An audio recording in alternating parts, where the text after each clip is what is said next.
Imagine yourself settling into a soft chair by a flickering hearth, where the light dances gently across rough-hewn timbers and the quiet crackle of embers blends with your own steady breath. This is a place removed from the rush of modern life, where time seems to slow to the gentle rhythm of hearth and home.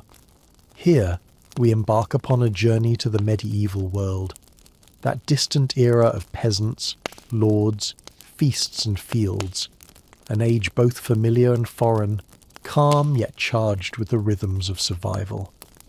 In the next 2 hours you will drift through the daily lives of those who tilled the soil, nurtured their families, and endured the trials of famine and plague. We will walk the muddy lanes of a village at dawn, breathe in the scent of damp earth and fresh grain, and feel the hush of twilight settle over humble cottages.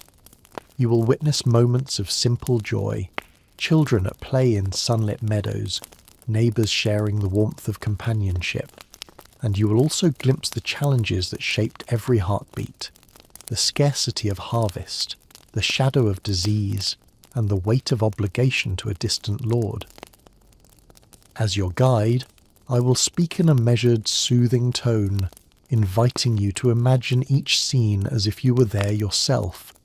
I will share the texture of coarse wool against skin, the distant call of a field worker's horn, and the echo of leather boots on stone.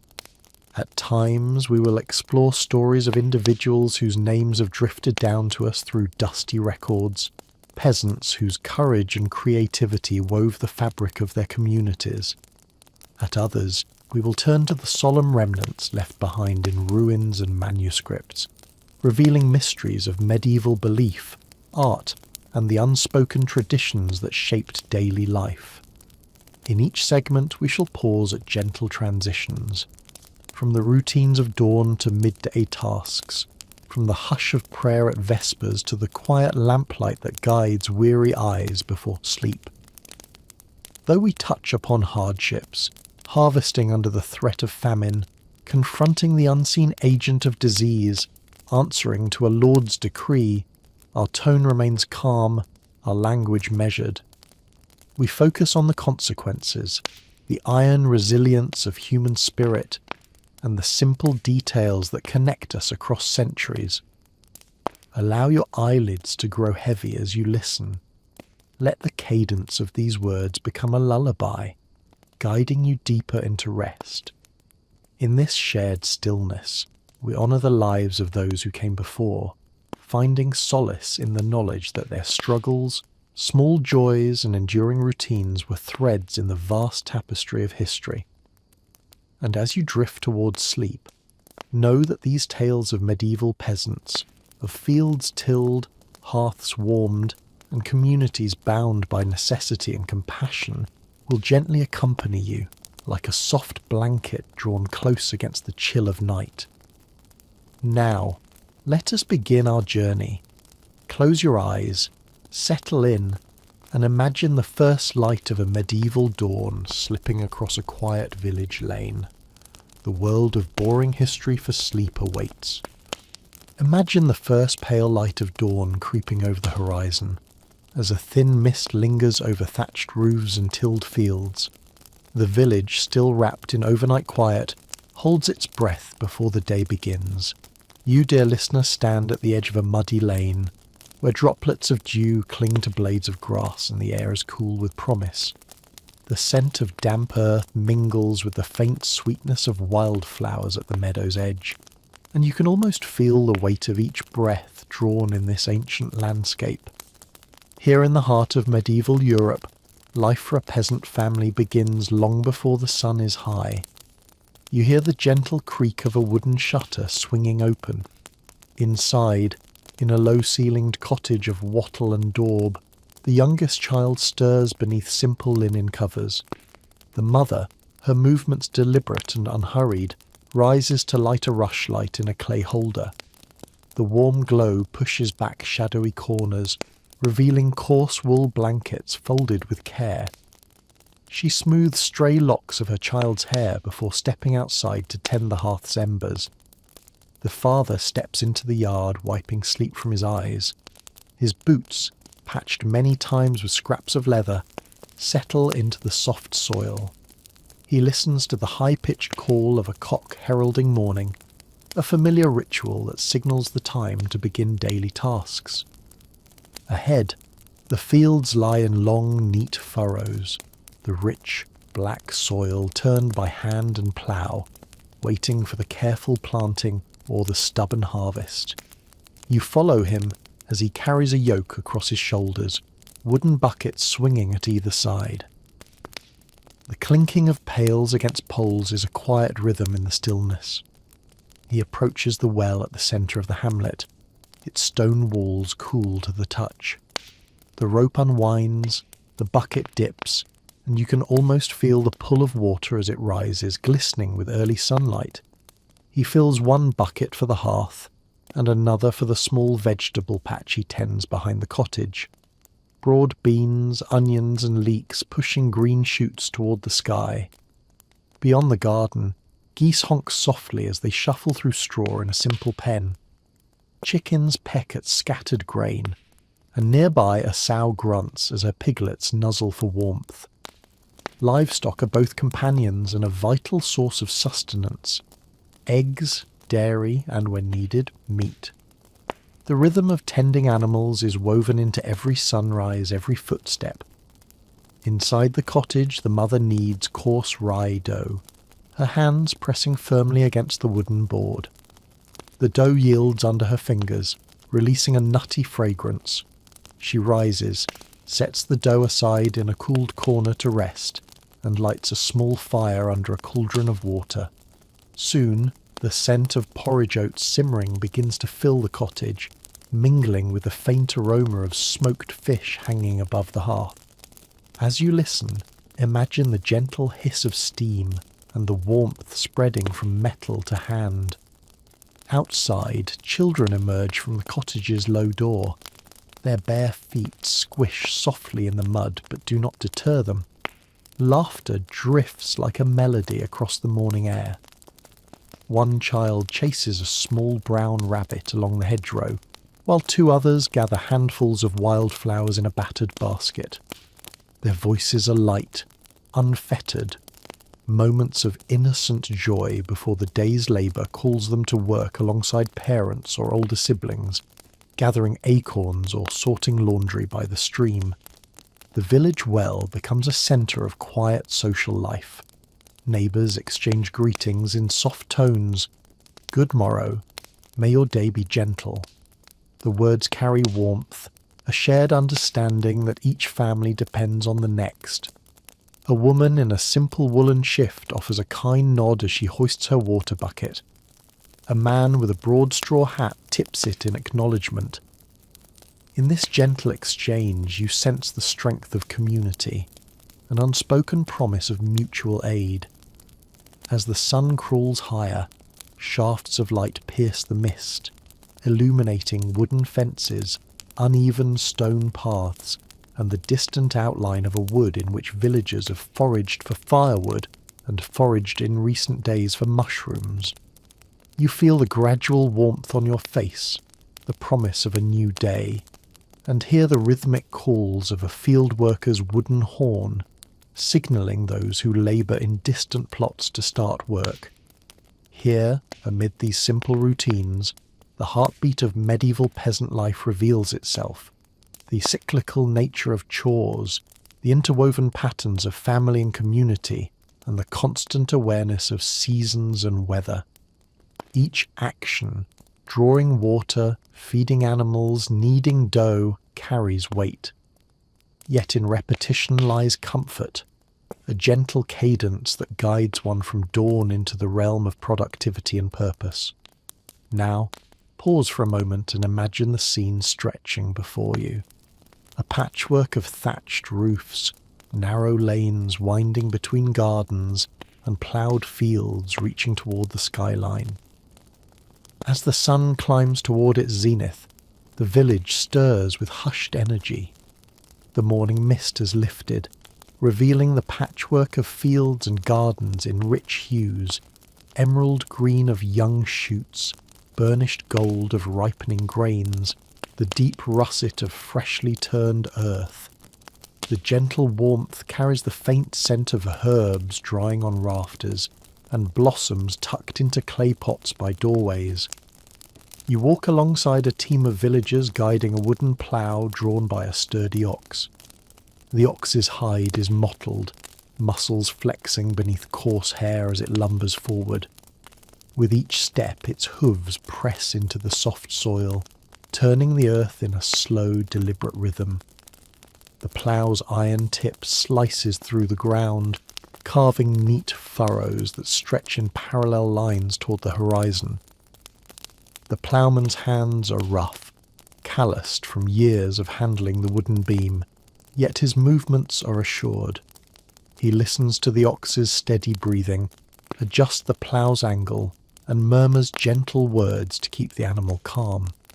Behind them, another peasant bends to sow seed by hand. Grains of barley sparkle in her palm like pale amber beads.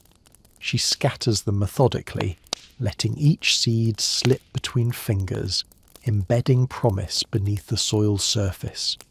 The barley will germinate in the next few days if the weather holds. Rain enough to moisten the ground, sun enough to coax green shoots upward. She pauses now and then to wipe her brow with a cloth, pausing to empty a small pouch of seed before drawing from the next. Nearby, in a neighbour's enclosure, the blacksmith's apprentice winds a leather strap around metal tools used for farming. Their edges are dull and worn from daily use. Now they must be sharpened. The apprentice's father, the smith himself, stands before a small anvil, striking each blade against heated iron to temper it for the field. Each tap rings with a clear metallic note that carries across the yard. The spark from the forge dances in the daylight, tiny stars that fade before you can lean closer. The rhythmic hammering becomes a soothing metronome against the pastoral backdrop. At midday, the air stills, and the village seems to pause in quiet expectancy. Women and men emerge from their tasks, wiping hands on cloth aprons and gathering under the broad shade of an ancient oak in the village green. They share simple meals: coarse bread torn by hand, salted cheese, chunks of cold, boiled turnip, and a small cup of weak ale. The sun filters through leaves, casting dappled light that shifts gently with each breeze. Conversations drift at a low hum, updates on sowing progress, a neighbour's request for more help during the harvest, children's laughter as they chase a stray chicken. After this pause, work resumes, but on different fronts. In one cottage, a woman grinds rye into flour using a stone hand quern. The stone wheel turns slowly, each rotation bringing a whispering scrape that fills the room. Flour dust drifts like early snowflakes before settling on wooden beams and floorboards. She pauses to sift the meal through a cloth, then stores it in a wooden trough for later use. At the stream's edge, another family launders linen garments. They beat the cloth against smooth stones, water splashing in gentle arcs. As the sun climbs toward its zenith, the village stirs with hushed energy. The morning mist has lifted, revealing the patchwork of fields and gardens in rich hues. Emerald green of young shoots, burnished gold of ripening grains, the deep russet of freshly turned earth. The gentle warmth carries the faint scent of herbs drying on rafters and blossoms tucked into clay pots by doorways. You walk alongside a team of villagers guiding a wooden plough drawn by a sturdy ox. The ox's hide is mottled, muscles flexing beneath coarse hair as it lumbers forward.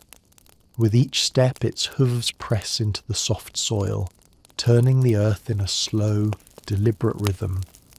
The plough's iron tip slices through the ground, carving neat furrows that stretch in parallel lines toward the horizon. The ploughman's hands are rough, calloused from years of handling the wooden beam, yet his movements are assured. He listens to the ox's steady breathing, adjusts the plough's angle, and murmurs gentle words to keep the animal calm. Behind them, another peasant bends to sow seed by hand. Grains of barley sparkle in her palm like pale amber beads. She scatters them methodically, letting each seed slip between fingers, embedding promise beneath the soil's surface. The barley will germinate in the next few days if the weather holds. Rain enough to moisten the ground, sun enough to coax green shoots upward. She pauses now and then to wipe her brow with a cloth, pausing to empty a small pouch of seed before drawing from the next. Nearby, in a neighbour's enclosure, the blacksmith's apprentice winds a leather strap around metal tools used for farming. Their edges are dull and worn from daily use. Now they must be sharpened.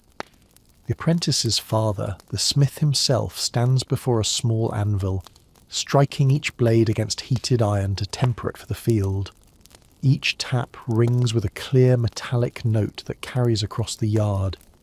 The spark from the forge dances in the daylight, tiny stars that fade before you can lean closer. The rhythmic hammering becomes a soothing metronome against the pastoral backdrop.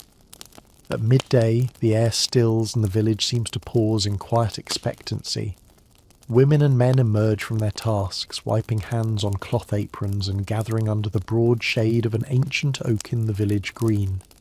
They share simple meals, coarse bread torn by hand, salted cheese, chunks of cold, boiled turnip, and a small cup of weak ale. The sun filters through leaves, casting dappled light that shifts gently with each breeze.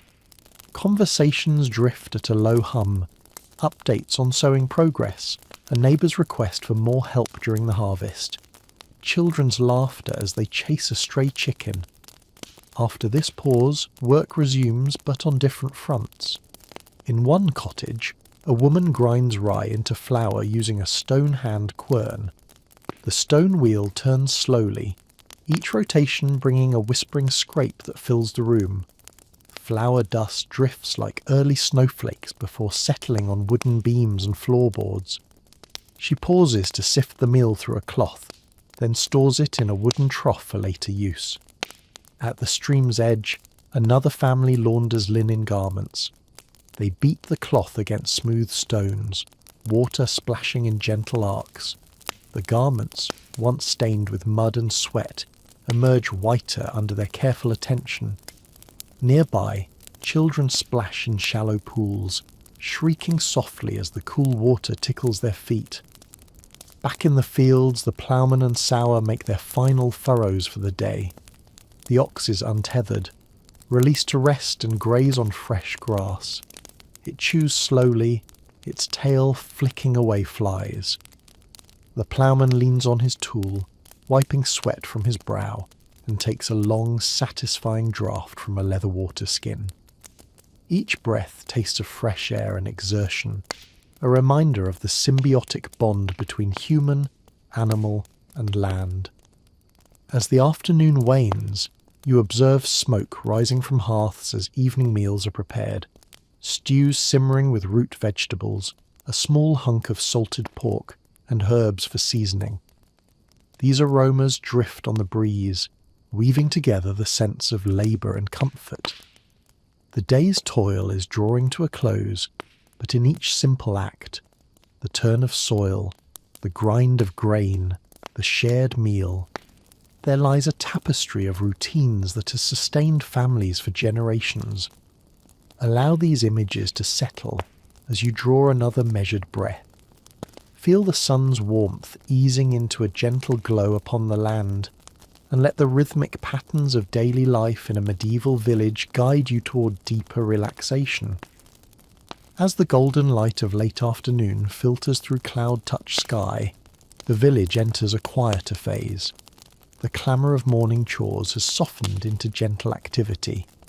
You walk past a weaver's cottage where the rhythmic shuttle of a loom moves back and forth, threads of coarse wool spun into sturdy cloth. The weaver's hands glide with practised ease, guiding strands of dye-streaked yarn through rigid heddles. The shuttle's passage over the warp threads produces a soft whisper, a lullaby of industry in this tranquil hour. Inside, skeins of yarn hang from wooden pegs above the hearth, colours muted by natural dyes, the pale ochre of wild marigold, the subdued indigo of woad, the gentle russet of madder root. Each hue tells of foraging and craft, the harvest of plants, the toil of preparation, the alchemy of water, pot and flame. Beyond the loom, a potter kneels at a wheel turned by foot, moulding clay into simple jugs and bowls. The vessel's form emerges slowly, symmetrical under the potter's skilled fingers. As the wheel spins, centrifugal force shapes raw clay, and each coaxing touch leaves subtle grooves. The potter dips hands into a small basin of water, smoothing the surface, then carves decorative grooves with a sharpened stick. Fresh vessels are stacked on a nearby shelf, ready to be fired in the communal kiln when it cools from yesterday's bake. Further along the lane, you find the local apothecary, a small room heavy with the aroma of dried herbs. Bundles of lavender, rosemary and mint hang from the ceiling, their colours muted and textures brittle. A woman in a simple tunic pounds roots in a mortar, her rhythm measured as she prepares remedies for common ailments, poultices for bruises, teas for fever, salves for cuts. Each plant carries a promise of relief, a connection between Earth's offerings and human need. Children return from the fields, their garments dusted with pollen and dirt. They pause beneath the shade of an apple tree, plucking fruit that hangs low on its gnarled branches. Biting into the crisp flesh, they exchange quiet laughter, juice sliding down chins. For a moment, time stills, sweetness and play interwoven in the tapestry of everyday life. Nearby, in the manor's outer courtyard, you glimpse the stewards at work. The reeve records accounts on wax tablets. Bushels harvested, labour owed, levies paid. His stylus scratches into softened wax, inscribing numbers and marks that will be transferred to parchment in the scriptorium at week's end. The reeve's role is stern yet crucial, a link between peasant toil and lordly demands, keeping the delicate balance of obligations on track. Turning back toward the village edge, you encounter the communal bakehouse, its brick walls stained by smoke. Villagers shift heavy loaves onto long wooden paddles and slide them into the roaring mouth of the oven. Moments later, the baker withdraws crusty rounds, their surfaces crackling. Steam rises as the hot loaves cool in woven baskets. The scent of baking bread drifts across the green, blending with the lingering perfume of hay in nearby barns. As daylight begins its slow descent, you notice the subtle change in sounds. The clank of tools recedes, replaced by the soft murmur of evening preparations. A woman gathers eggs from a low-nested box, her basket rattling with gentle clucks. A blacksmith stokes the forge once more, heating iron to mend a broken plough part, ensuring tomorrow's work can proceed without delay. In the waning light, villagers pause to wash hands and faces with water drawn earlier from the well. They dry themselves on rough linen cloth, then don simple woolen cloaks as a chill drifts through the settling dusk. The communal spirit endures. People exchange nods and soft blessings as they gather at doorsteps, waiting for the final tasks to conclude. Take a breath, dear listener, and feel the gentle hush of late afternoon in this medieval village. The day's labours draw toward a close, and the world prepares for twilight and rest. Let the steady heartbeat of these routines guide your own toward calm. Now, as the sun dips below the horizon, we will soon transition into the next canvas, where candlelight flickers and the evening's quieter ceremonies and reflections begin.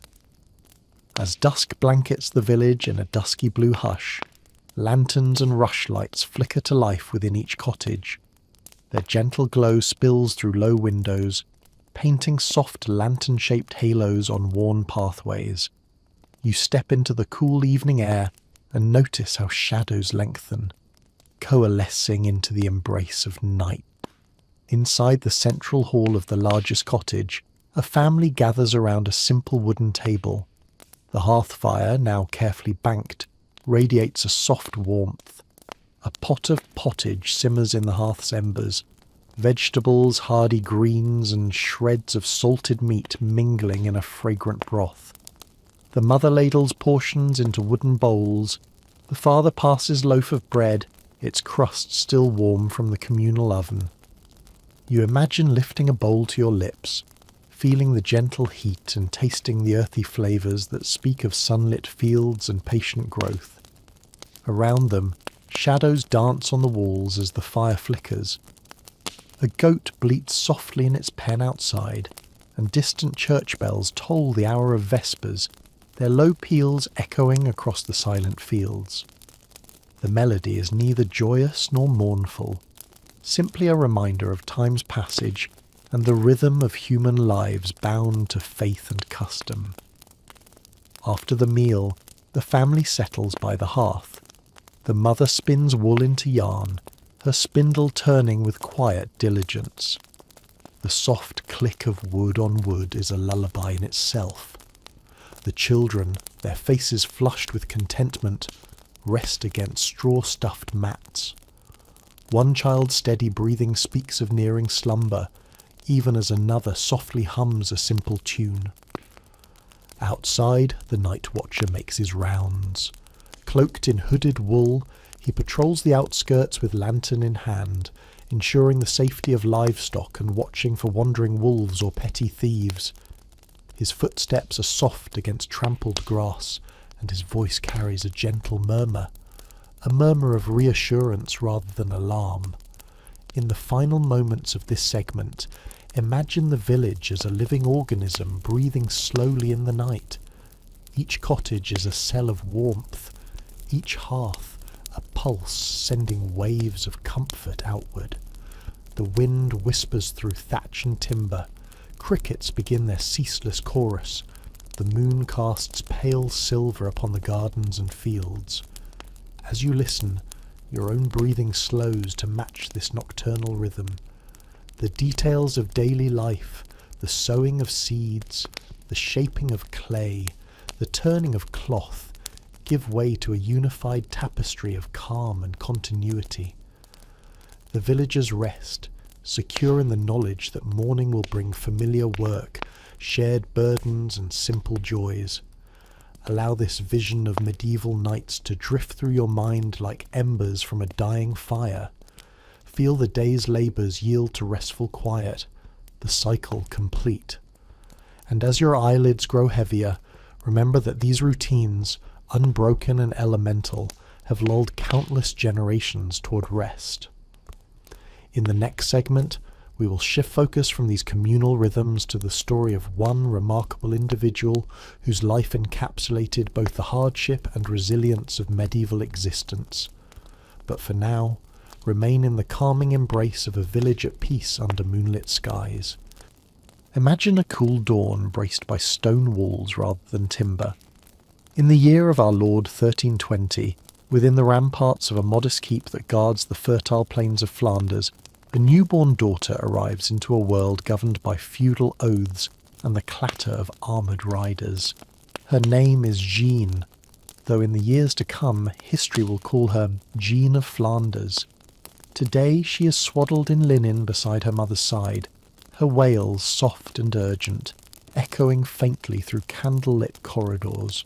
Jean's early life unfolds within these thick walls, where the scent of smoke from tallow lamps mingles with that of spiced meats roasting in the hearth. The ladies of the household, her nurse, her governess, speak to her in gentle tones, recounting prayers and lullabies in Latin and the local tongue. You can almost feel the cool stone underfoot, hear the distant clang of two-handed swords during the morning muster, and sense the low murmur of men-at-arms exchanging news of trading caravans and distant conflicts. By the time she is 10, Jean's world consists of rigorous instruction and careful observation.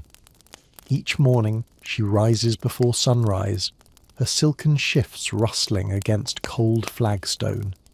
In the solar she receives lessons in reading from vellum manuscripts, scripted in tight, ornate letters that speak of saints and noble deeds. The scribe's quill scratches in measured strokes as he guides her hand toward each letter. In another chamber she learns the rudiments of arithmetic, counting coins and calculating rents, knowledge that will one day prove crucial in administering her own estates. Yet education for a noblewoman extends beyond the page. Imagine Jean learning the art of embroidery, her fingers threading silk dyed in shades drawn from exotic lands: cochineal red, indigo blue, saffron yellow. Each stitch represents patience, precision, and the silent expression of piety through religious iconography: crosses, lilies, and delicate vines. As you listen, picture the soft click of a needle-piercing fabric, the graceful curve of floral patterns taking shape under skilled hands. In the afternoons, Jean rides a young mare across the keep's courtyard. The mare's coat shines with care, and her hooves clip against cobblestones as they circle the training grounds. Jean's instructor corrects her posture, teaches her to hold the reins with a firm yet gentle grip. The rhythm of hoofbeats becomes a lesson in balance, mind, body, and animal moving as one. Imagine the wind in your hair, the scent of straw and leather, and the quiet confidence blossoming within a young girl who will soon shoulder responsibilities far beyond her years. By 17, Jean's reputation as a keen observer and calm mediator has spread beyond the keep. Negotiations with merchants over grain tithes, disputes among tenants over grazing rights. These are matters she now attends, listening patiently to peasant grievances and steward reports. Picture her voice, measured and clear, asking questions that cut to the heart of each issue, her eyes steady and kind even as they weigh matters of law and livelihood. On her 19th birthday, a dispatch arrives. It bears the wax seal of the Count of Namur, an offer of marriage that would bind Flanders to Namur, strengthening both territories against rivals. Imagine Jean breaking the seal, unfurling the parchment, the elegant script unfurling words heavy with political import. Her heart flutters, not with fear, but with an awareness of duty woven through every fibre of her upbringing.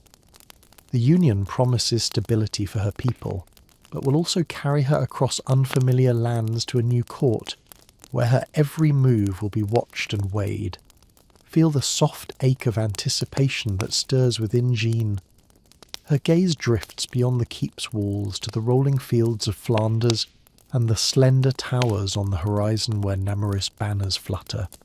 She is poised at a threshold, between girlhood and womanhood, between sheltered life and the delicate dance of power.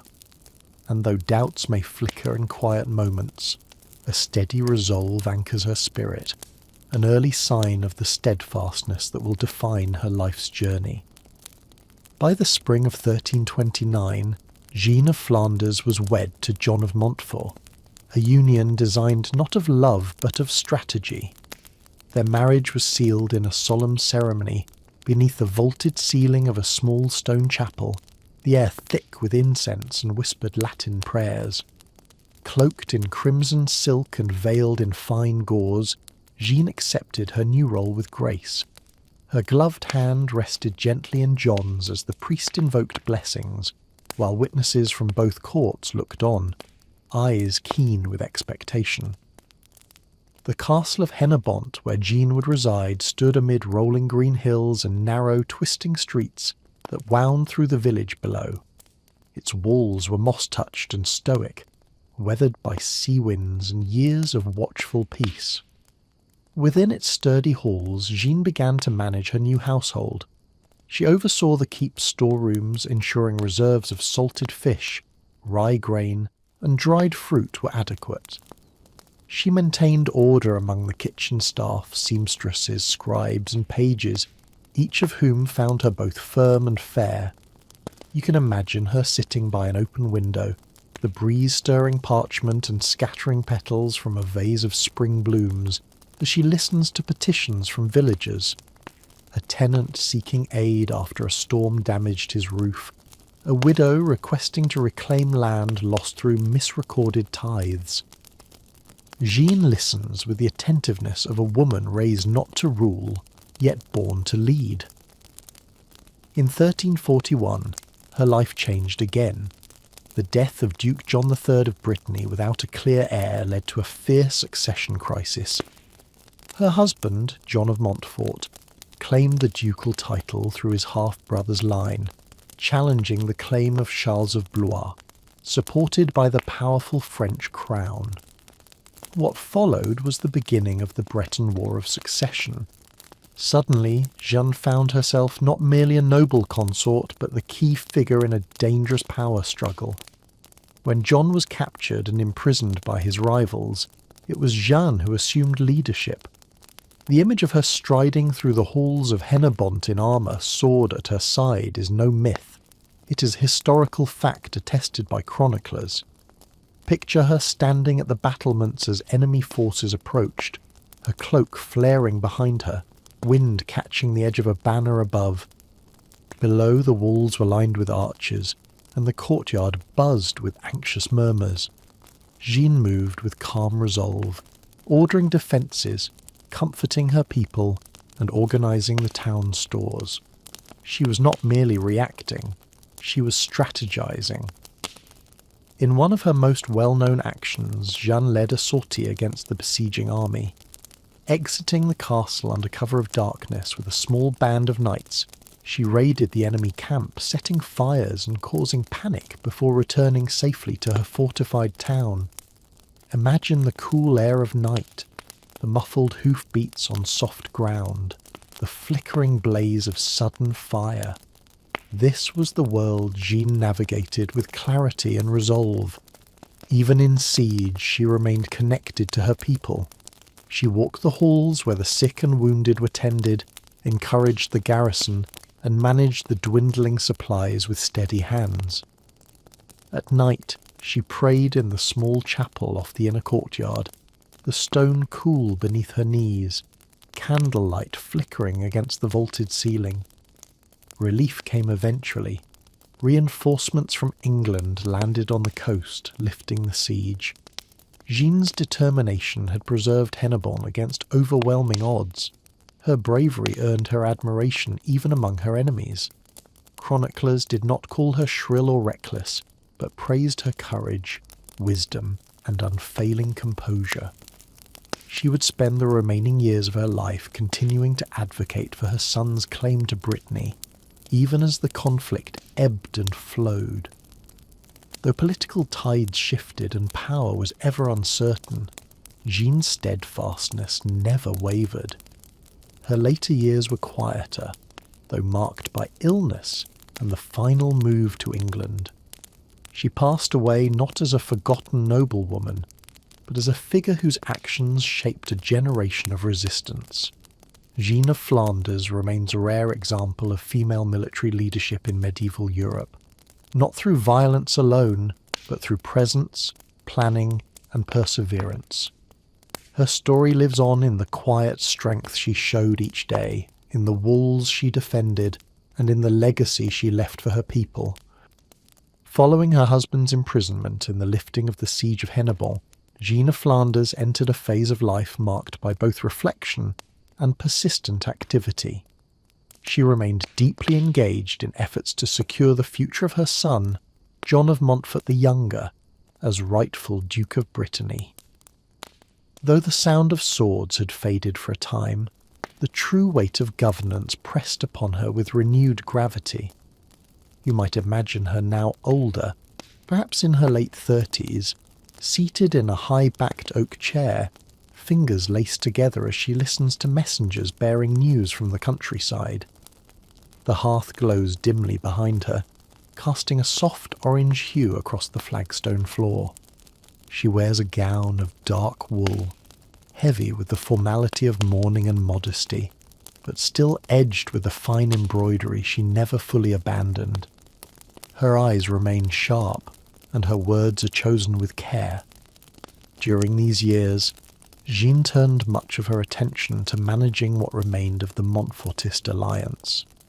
Her court, though small and modest compared to the lavish households of French nobility, remained a hub of correspondence and logistical planning.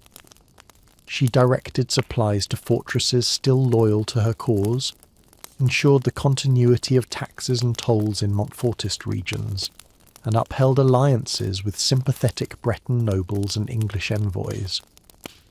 In these duties, Jeanne's knowledge of accounting, estate management and diplomacy, skills instilled in her youth, proved invaluable. Letters were drafted by candlelight on thick parchment, their contents often sealed with her own signet. She weighed each word, mindful of how easily hope or alarm could travel on horseback. The steady scratching of quill upon vellum echoed softly through her chamber each night, as she dictated terms, answered inquiries, and offered encouragement to those who wavered. She was also a mother, one deeply invested in her son's upbringing. The young John was kept under close watch, and educated with the express intent of shaping him into a future ruler. Jeanne supervised his tutors, selected his companions, and guided his understanding of both loyalty and statecraft.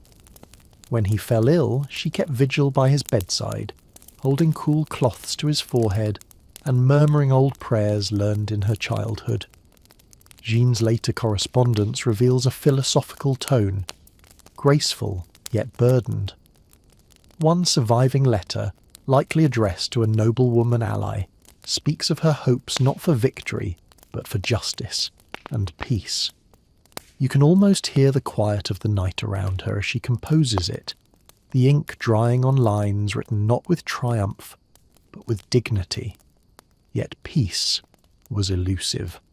The Breton War of Succession dragged on. Though her husband eventually died in captivity, Jeanne never relented in her support for their son's claim. As political support for the Montfortist cause in England waxed and waned, she remained a constant advocate, her presence a symbol of resolve. In the final chapters of her life, Jeanne was taken to England. The exact reasons for this move are debated among historians. Some suggest she suffered a decline in mental health, perhaps exhaustion or melancholy after years of unrelenting stress. Others argue her removal to England was strategic, to protect her or distance her from French reprisals. In England, Jeanne lived under the care of the English crown, afforded a quiet but respectful existence. Her days were spent largely in contemplation, away from the tides of war that still swept across her homeland. Yet her legacy was secure.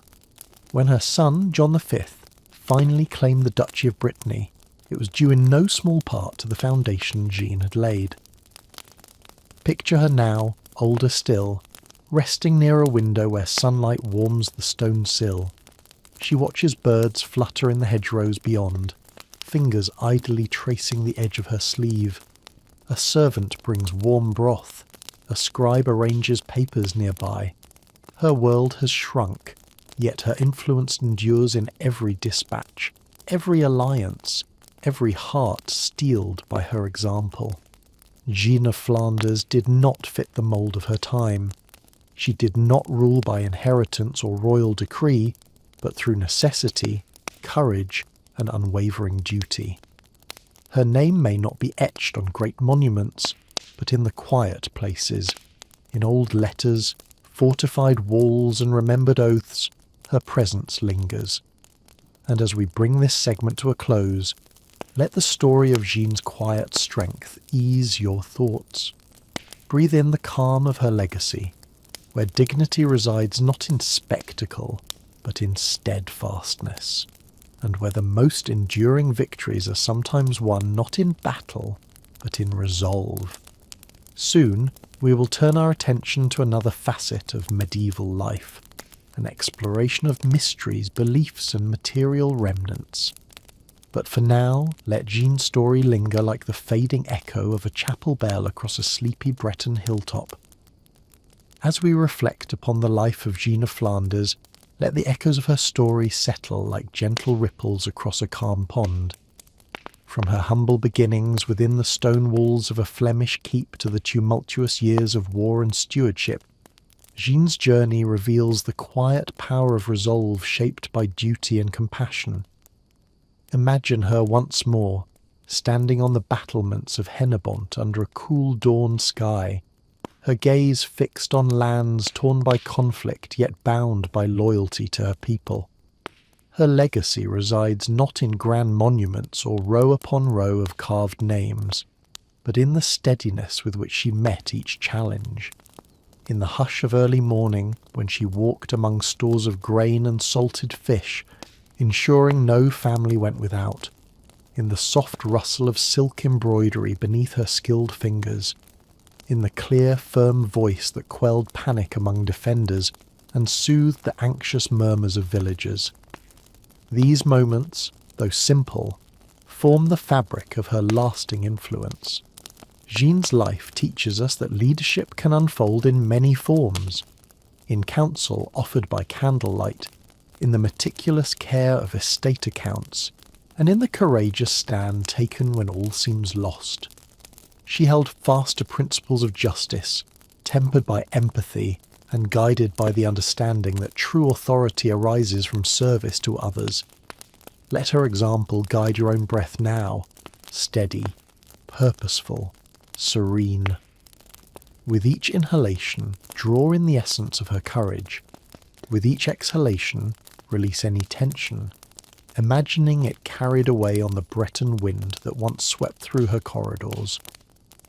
In the quiet of your mind, picture the banners of Brittany and Flanders intertwining, symbolising unity born of perseverance. And as Jean's chapter closes, we turn our attention to another realm, the silent language of artefacts and the mysteries they conceal. In the next segment, we will wander through ancient abbey ruins, decipher cryptic inscriptions, and uncover how modern archaeology sheds light on medieval beliefs and practices. Together, we will explore how the whispers of the past emerge from stone and soil, guiding us to deeper understanding and restful contemplation. As our journey across medieval life draws to its final moments, let us pause for an extended reflection, a tapestry woven from the textures, routines, and echoes we have explored. Feel the weight of centuries settling into your mind, the gentle thrum of time marked by seasons, the measured rhythms of hearth and hall, the silent revelations of stone and soil, and the enduring pulse of human resilience. The dawn of continuity. Imagine the first pale light of dawn creeping across mist-shrouded fields one last time before we depart. The horizon glows softly, bathing cottages and steeples in serene luminescence. You can almost hear the tender hush of wind through barley awns and the distant murmur of a waking village. Inhale the delicate scent of dew on thatch and freshly turned earth, and exhale any lingering tension, allowing your mind to settle into this timeless moment. In the village, you witness familiar scenes. A mother stirring porridge over embers, children stretching toward a new day, the reeve unlocking the storeroom to draw grain for daily bread. Each action, performed with quiet purpose, anchors communal life in continuity. The repetition of tasks, drawing water, kneading dough, tending livestock, becomes a comforting refrain, echoing across generations. The manor's morning rituals. Shift now to the manor's great hall, where early beams of light filter through clear leaded glass. Servants stir in chambers beyond, drawing curtains and lighting candles stored from yesterday's evening. The steward examines ledgers by hearth glow, tallying rents and tithes with meticulous care. In the private chapel, the Lord and Lady offer prayers of thanksgiving for protection and prosperity, their voices measured and hushed. Observe the subtle choreography of these rituals, the servants' quiet footfalls, the gentle clink of a bronze candlestick, the soft murmur of Latin invocations. Even within opulence there is tranquillity. The grand becomes gentle in the hush of morning devotion. Third interwoven lives, peasant and noble. Our reflections bring us back to the Michaelmas fair, where boundaries blurred in shared celebration. Recall the tapestry of sounds, minstrels' melodies, merchants' calls, children's laughter, woven with the scent of spiced ale and baked apples. Picture villagers and nobles mingling among stalls, exchanging wares and words beneath fluttering pennants. This mingling embodies medieval interdependence, labour and resource flow across social gradations, obligations met with feast and festivity, disputes aired in manorial courts with formal deference. Within these exchanges lies mutual reliance, the noble's comfort built upon peasant toil, and the peasant's security under the lord's stewardship. The arc of belief and mystery. Cast your gaze once more on the abbey's silent arches, where archaeology revealed hidden corridors and relics of faith. Feel the reverberation of Gregorian chant and the soft scrape of a snail tracer's brush cleaning faded neumes. Sense the solemn hush as pilgrims paused at labyrinthine floors, tracing spiritual journeys in stone.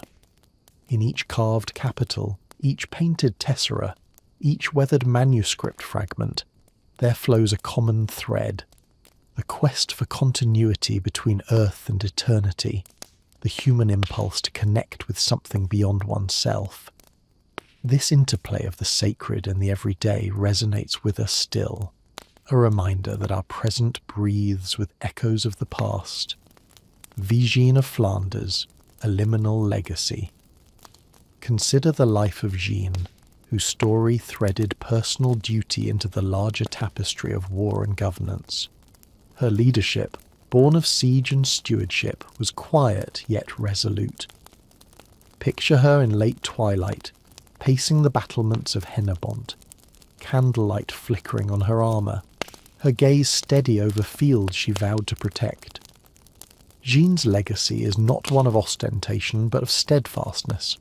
She stands as a symbol of liminal strength, at once noblewoman and strategist, mother and martial leader. In her example, we see the interplay of authority and service, courage and compassion. 6. A unified whole. Now let these disparate threads come together in a single vision.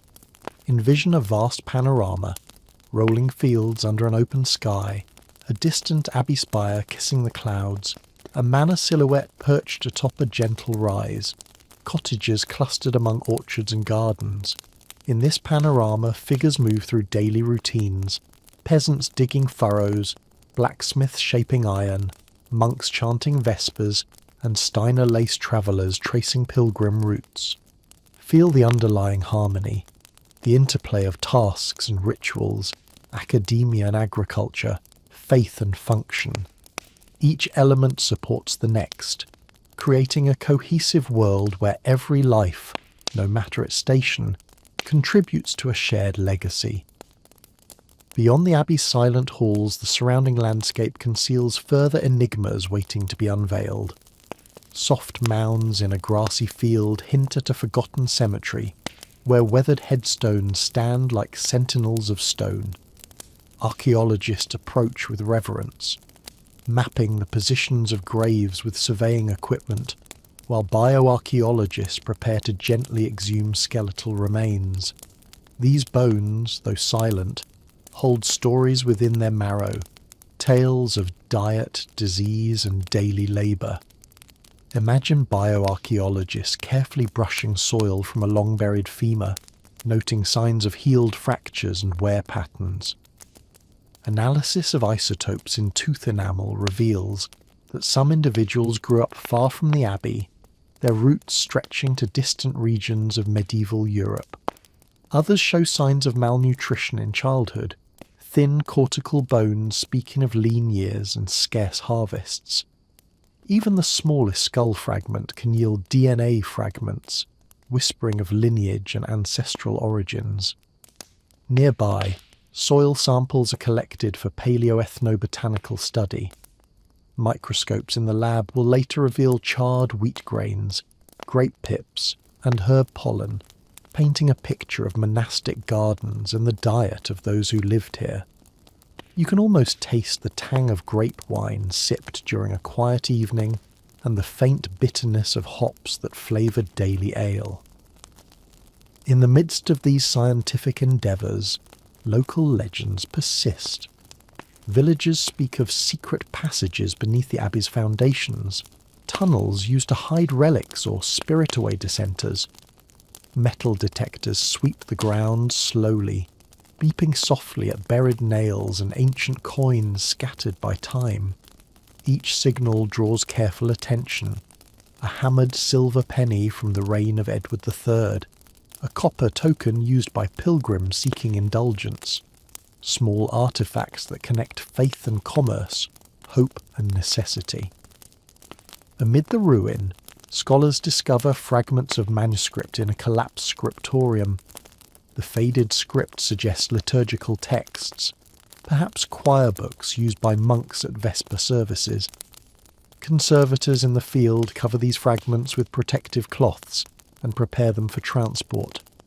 Later, ultraviolet light will reveal hidden marginalia, notes in the margins where monks recorded weather patterns or scribbled prayers for the silent sick. As dusk falls again, lantern light glints off a partially excavated floor mosaic in a side chapel. Though broken, the tesserie's colours remain: deep greens, soft creams, and a glowing azure. The mosaic's design is a vine pattern encircling a central medallion, perhaps once illustrating the tree of life. You kneel, tracing the outlines with your gaze, and feel the centuries dissolve beneath your fingertips. As dawn's first light touches the abbey ruins once more, we step beyond the nave into the cloisters, a serene quadrangle once alive with the measured steps of monks in flowing habits. Though half the roof has collapsed and columns lie toppled, the arcaded walkways still convey a sense of ordered grace. Here, carved capitals depict mythical beasts and vine scrolls, their symbolism encoded in medieval bestiaries and spiritual texts. Consider the imagery: a lion's head turned toward a winding vine. To medieval eyes, the lion symbolized Christ's majesty, while the vine represented the faithful community. Together, they conveyed spiritual nourishment and protective strength.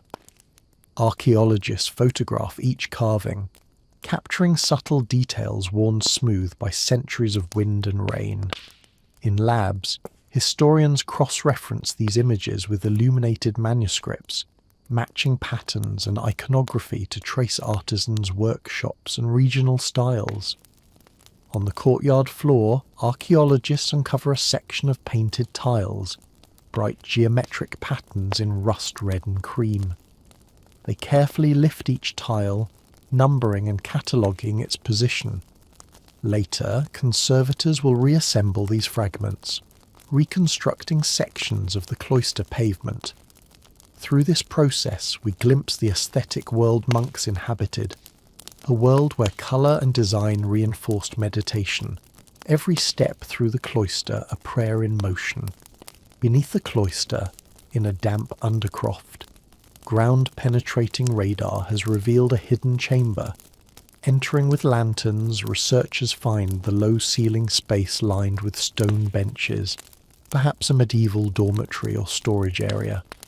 The air is cool and still, and the lantern beams dance off cobwebbed corners. Here, the archaeology shifts from artifact to architecture, each measurement and sketch preserving the memory of spaces long vanished. Above, in a small chapel off the cloister, intricate stone tracery frames remnants of stained glass. Though only shards remain, tiny fragments of cobalt blue and amber yellow, they suggest a window of extraordinary beauty. In controlled conditions, glass specialists study the chemical composition, identifying calcium and manganese levels that trace the glass's origin to a furnace in northern Europe. Through this, the chapel reveals networks of trade and craftsmanship stretching across medieval Christendom.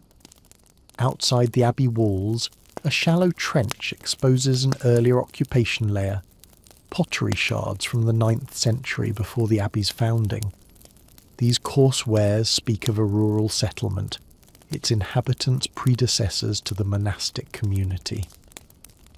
Through careful stratigraphy, archaeologists pieced together a timeline: early farmers clearing land, a wooden church erected and later replaced by stone, the abbey's rise and eventual decline. Turn now to the abbey's chapter house, once the site of daily meetings. Though the roof has fallen, carved stone seats, sedilia, still echo the clamour of debates and readings. An inscription on the floor, traced by infrared imaging, reveals a labyrinth pattern. Medieval labyrinths symbolise spiritual pilgrimage, paths of reflection leading toward inner peace. Pilgrims perhaps trace this pattern with their feet, contemplating sorrow and salvation in silent reverence. As you envision these spaces, let the interplay of light and shadow guide your thoughts. Feel the cool stone beneath fingertips. Sense the hush broken only by distant bird calls. Archaeology here is not merely excavation. It is an act of listening to the stones, of translating silence into understanding. In the next part, we will explore the living beliefs and rituals that fill these spaces, the chants of monks, the pilgrim's journey, and the sacred objects they treasured. But for now, rest in the stillness of these weathered stones, where every whisper of wind carries a secret waiting to be discovered. In the pale glow of early morning, before the ruins fully stir, let us step deeper into the heart of medieval belief. Beyond stone and soil, the life of an abbey was woven from the threads of ritual, devotion, and community. Imagine silent corridors filled with the measured cadence of Gregorian chant, monks in simple robes moving between choir stalls in the dim light, their voices rising and falling in a sacred conversation. The ruins hold whispers of these hymns. Each note carried meaning: praise for creation, supplication for mercy, thanksgiving for harvest. Archaeologists and musicologists collaborate to reconstruct fragments of neumes, ancient musical notation inscribed on parchment. Though time has eroded many scores, a few remain legible, their lines and symbols mapped with meticulous care. Picture a scribe's careful hand, ink barely dry, preserving melodies that called souls toward reflection. Pilgrims added another layer of mystery and ritual. They travelled from distant lands, following routes marked by painted way stations and weathered wooden crosses.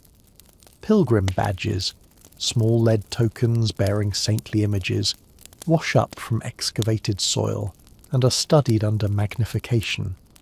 Each badge represents a prayer offered, a vow kept, a journey undertaken under uncertain skies. As you hold one, feel the resonance of countless footsteps, the hope and fear carried upon the road.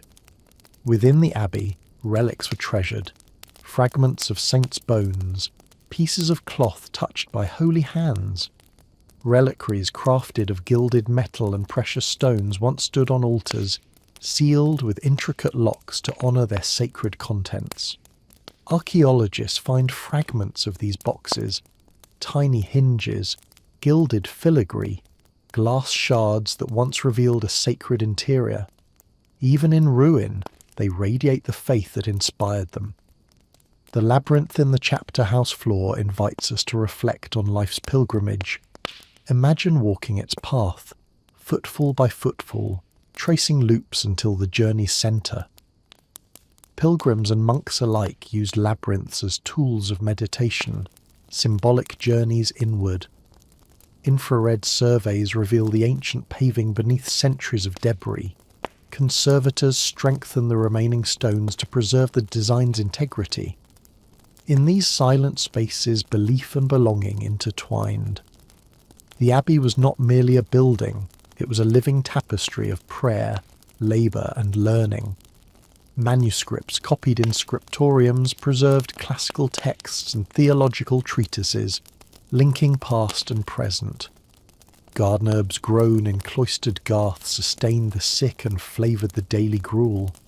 Each element, chant, architecture, artefact, formed a continuous ritual of care and contemplation. Now, as dawn's light fully bathes the ruins, feel the communion of past and present within you. Let the sensory mosaic, the scent of stone warmed by sun, the echo of distant chant, the hush of wind through broken arches, guide your mind towards stillness. Archaeology and mystery converge here not to resurrect noise, but to reveal a harmonious silence that speaks across the centuries. As we conclude this segment, carry with you the sense that history's fragments, stone, bone, parchment, are never truly silent. They whisper in patterns and rhythms we can still perceive when we listen with patience. Later, we will move into segment 4, where social life and the contrast between peasant and elite worlds will unfold. But for now, rest within this ruin's gentle hush, where even absence holds profound presence. Imagine a grand hall within the stone walls of a lord's manor. Soaring timbered ceilings, tapestries of deep blues and reds, and a hearth large enough to roast a boar for a feast. The space feels vast compared to the low-ceilinged cottages of peasant villages. Sunlight streams through narrow lancet windows with clear, uncoloured glass, illuminating polished wooden benches and long tables hewn from single oak trees. The air is warm with the glow of tallow candles and the faint scent of melted fat dripping onto embers. As you step inside, notice the contrast. The manor's floor is strewn with rushes, dried grasses perfumed with lavender and rosemary, meant to soften footsteps and mask odours. In a peasant home, the floor was bare earth or simple planks. Here, it is carefully covered, layer upon layer, replaced weekly at chore time by kitchen servants. The household is a bustling microcosm of medieval hierarchy. Lords and ladies occupy the high bench against the dais, beneath the banner displaying their coat of arms, 3 golden lions on a field of sable. Their garments are made of fine wool and silk richly dyed, deep green velvet trimmed with ermine, sleeves embroidered in silver thread. They wear rings and brooches of gilded brass, perhaps even a jewel or two, signalling wealth and influence. Below the dais sit minor knights and retainers, the manor's professional warriors, clad in boiled leather jerkins and chainmail coifs. Their boots are soft yet sturdy, their gloves reinforced for grip. You can sense their readiness, weapons within reach, shields propped against pillars, and expressions of respect masked by watchful gazes. Next come the merchants and clerks, men who owe their presence to trade links and administrative duties. Their clothing is plain compared to noble finery, but finer than peasant garb. Wool dyed in muted tones of russet and grey, hats of felt or fur indicating urban origins. They carry pouches containing coins, quills tucked into caps, and small wax tablets for account keeping. At the foot of the hall stand the servants, ever attentive. They bring platters of roasted game, trenchers of trencher bread soaked in broth, bowls of pottage rich with spices like cinnamon and coriander, luxuries the poor rarely taste. The servants move with practised grace, their roles specialised, carvers handling the knife and fork with skill, cup-bearers offering wine from leather skins, and ostlers promenading near the entrance to assist arriving guests. As spring arrives, the manor and village converge for the annual Michaelmas Fair, a moment when social boundaries soften beneath shared skies. The manor's banners flutter from wooden poles around the village green, announcing a day of commerce, celebration, and ritual. Imagine rows of stalls, merchants displaying bolts of cloth in rich hues, potters showcasing glazed wares, apothecaries with jars of herbs and tinctures, and small-scale blacksmiths forging nails and hooks in miniature forges. Peasants and villeins gather alongside minor gentry. Their garments differ. Homespun wool in earthy tones versus finer wool, and linen in muted dyed shades, yet all share the bustle of impromptu trade. A peasant mother presents willow baskets of spring vegetables, spinach, ramps, and fresh peas, while a merchant from a nearby town offers salted fish and imported spices. The air is thick with scents: fresh loam, pickled herring, crushed mint, and the tang of iron. Children dart among legs, chasing wooden hoops and squeaking birds clipped to strings. Minstrels wander through the crowd, playing a lively tune on pipes and tambourine. Their music unites all. Villagers hum the melody in worn voices, while noble youths clap in time, their carefree laughter echoing across the green. At the manor end of the green, the lord and lady preside from a raised platform. Their courtiers stand in neat rows, offering bowls of sweetmeats and cups of spiced ale to guests. Notice how the noble couple's presence transforms the fair into both a festival and an assertion of feudal bonds, an invitation and a reminder of hierarchy in a single gesture. Yet beneath the pageantry, subtle tensions surface. A peasant man approaches the reeve with a complaint about overcharged rents. The reeve's clerk records his grievance on a wax tablet, promising to bring it before the manorial court. Meanwhile, a young squire, his doublet a fresh scarlet, teases a peasant youth who drops his basket. Their exchange is light but edged, an unspoken reminder that deference remains a currency even in celebration. As midday approaches, feast tables appear under oak canopies. Trenchers of coarse bread are piled high for the villagers, while noble guests receive polished wooden chargers heaped with roast swan and venison. The smell of roasting flesh mingles with the sweetness of honeyed tarts. Cups pass from hand to hand, clay mugs for peasants, silver goblets for nobility, each sip a quiet affirmation of place. In the afternoon, contests entertain all. Archery for skillful peasants and knights alike. Wrestling matches pitting village champions against manor retainers, and a falconry demonstration where hawks stoop from wooden perches. You hear the sharp cry of a hawk and the rustle of its wings as it returns to a gloved fist, nature harnessed by nobility for sport. As evening draws near, torches are lit around the green. Lantern processions wind through the fairgrounds. Villagers carry lanterns of painted hide, while a troubadour leads nobles in song.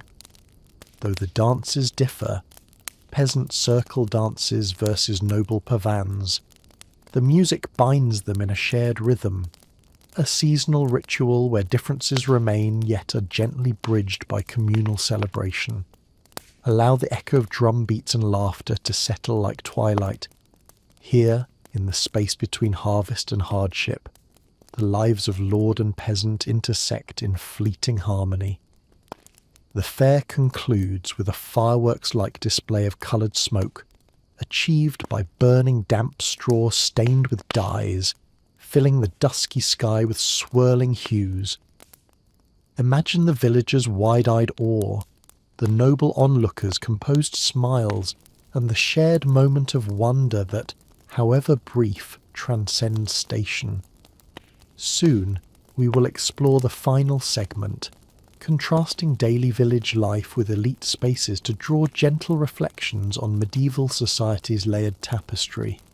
For now, rest in the soft glow of torchlight and the fading strains of music on the Michaelmas fair green. As night fully descends and lanterns light both manor and village, we draw this contrast of worlds to a gentle close. Though separated by stone walls and social boundaries, both peasant and noble lives share a common thread. The reliance on land, the passage of seasons, and the bonds of community. whether bound by oath or shared toil. Picture once more the manor's great hall, now silent and cool.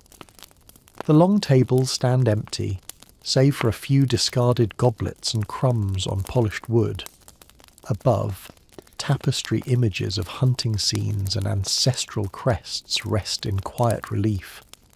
The hearth's last embers glow faintly before fading.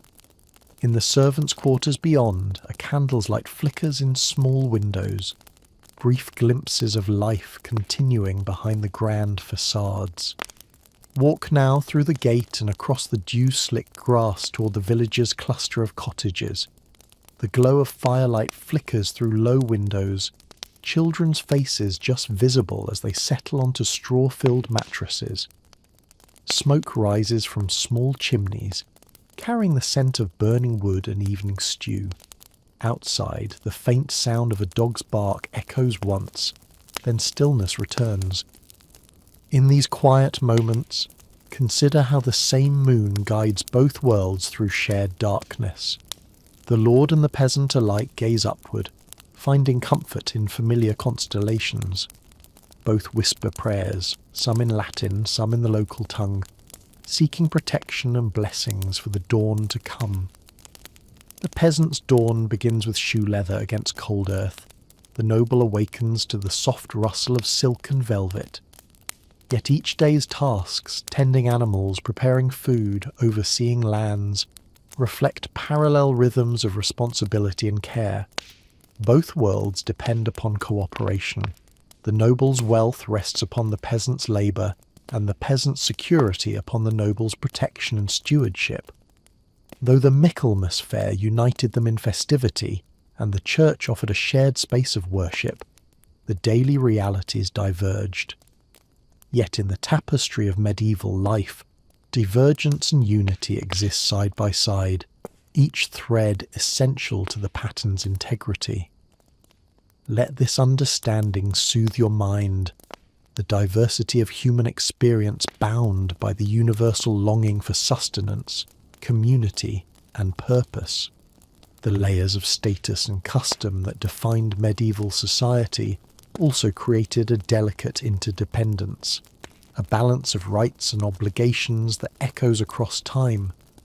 As your breath settles into the quiet of this moment, imagine the land itself, fields stretching under starlight, hedgerows whispering in soft breezes, the ancient walls of manor and village united by earth and sky. Allow the gentle contrasts of this world to merge into a harmonious stillness. With this, we complete our exploration of social structures and elite contrasts. Soon, in our final segment, we will reflect upon the overall tapestry of medieval life and ease toward a calming conclusion, gently guiding you toward restful sleep. For now, rest in the shared hush of midnight across both manor and cottage, knowing that simplicity and grandeur alike find solace under the same night sky. As we draw our long journey through medieval life to a close, let us pause in stillness and reflect upon the tapestry we have woven together. Feel the gentle rhythm of centuries beneath your feet, the soft crush of thatch underfoot, the steady pulse of hearth fires lighting cottages and great halls alike, and the whisper of wind through fields that once nourished peasant families and supported noble estates. Begin by imagining dawn breaking over the tranquil village once more. Mist lifts in lazy spirals, revealing the tiled roofs and garden plots warmed by the first sun. A rooster's crow drifts across the landscape, and the scent of fresh bread, baked overnight in communal ovens, drifts through open doorways. Note how the familiar chores resume in gentle succession, gathering water, tending animals and kneading dough. Each action carries weight yet also purpose, anchoring life in routine and community. Transition now to the manor, where early rays of light filter through ornate window tracery. The steward stirs in his bedchamber, servants begin their day's duties, and the lord and lady bring their hands together in morning prayer. Notice the refined tranquility of these moments, the careful arrangement of clothing, the measured steps taken across polished floors, and the hushed tones of devotion offering thanks for safety and abundance. Both worlds, village and manor, share the cadence of human need balanced by human connection. Peasants depend on neighbours during harvest and hardship. Nobles rely on stewards and retainers to uphold estates. Across the social spectrum, relationships and rights intertwine in a network of obligations and support. In understanding this interdependence, we glimpse the medieval essence, a world defined by both division and mutual reliance. Recall the stories and scenes we have experienced. The quiet immersion of dawn in a peasant hamlet, where dew-sparkled fields beckoned the day. Jean of Flanders, whose resolve in the face of siege and duty illuminated the capacity for leadership born of necessity. The ruins of abbeys, where archaeology and reverence revealed layers of faith, ritual, and daily life carried by stones and bones. The contrast of manor grandeur and village simplicity, each world coloured by status but united by the rhythms of land and season. These threads, when woven together, create a rich yet gentle narrative, one that celebrates resilience, community, and the enduring pulse of humanity. As you rest within these images, let the contrast soften into a harmonious whole.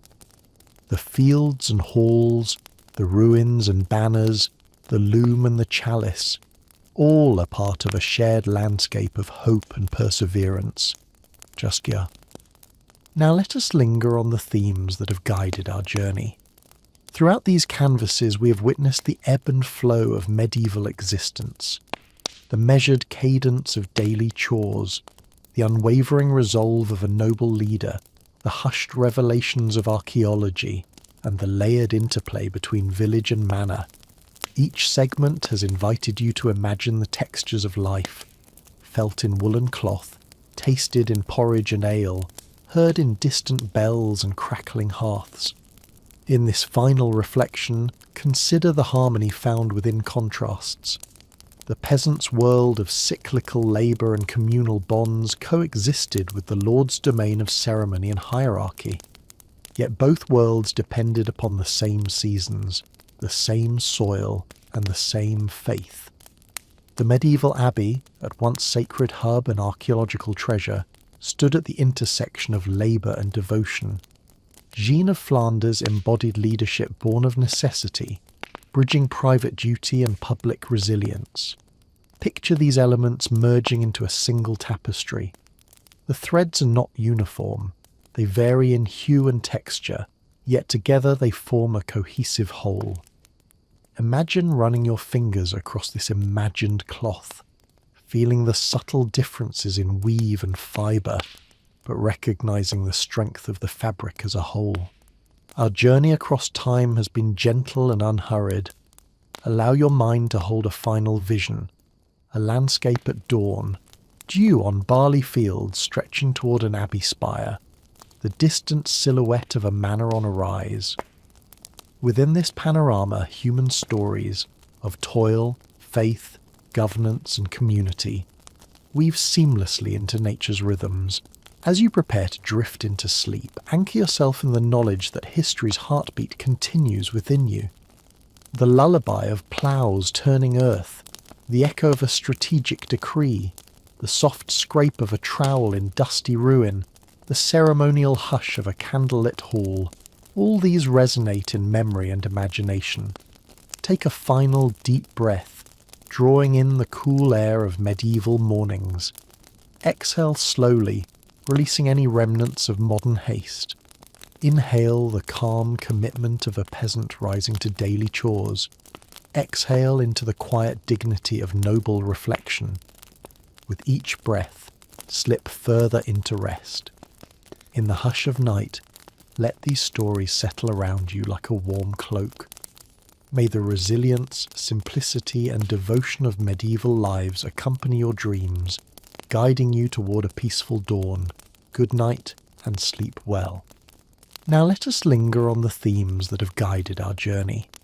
Throughout these canvases we have witnessed the ebb and flow of medieval existence, the measured cadence of daily chores, the unwavering resolve of a noble leader, the hushed revelations of archaeology, and the layered interplay between village and manor. Each segment has invited you to imagine the textures of life, felt in woolen cloth, tasted in porridge and ale, heard in distant bells and crackling hearths. In this final reflection, consider the harmony found within contrasts.